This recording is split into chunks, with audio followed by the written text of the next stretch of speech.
15 years ago, the Springfield Police Union negotiated a 5% pay spike twice a year. The thought was that this would have the effect of having people retire more quickly, and the city would thus reap some benefits because they could hire in officers at a much lower rate. But it's the pay rate that gets tricky. The Police Pension Board was calculating the 5% pay spike in police pensions as a lump sum, but the Department of Insurance ordered this calculation be scrapped, saying the pension board must prorate the spike. The difference potentially means thousands of dollars a year from retiring police officers' pockets. I didn't particularly agree with the methodology that was described or the authority, and apparently the pension board did not either, because they filed a complaint in administrative review appealing that decision. The problem is the Department of Insurance ordered pensions be recalculated about a year and a half ago. Since then, the pension board has appealed, 12 police officers have retired, and pensions have continued to be paid at the old rate. That's against what the DOI ordered. Even if the audit was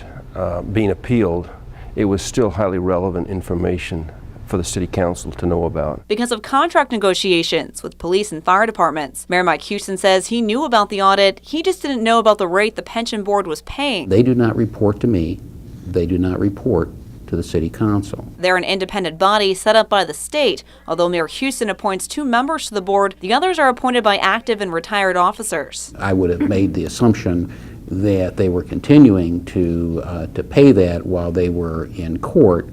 But again, we have no direct control or knowledge of exactly what takes place with the pension board. Alderman Joe McMenamin says that still doesn't mean city leaders should be left in the dark. On the fire side, we've been issuing inflated pensions to our retirees, and that's wrong that's wrong. And we have to clean up these abuses because it's very expensive, and we have to protect the taxpayers.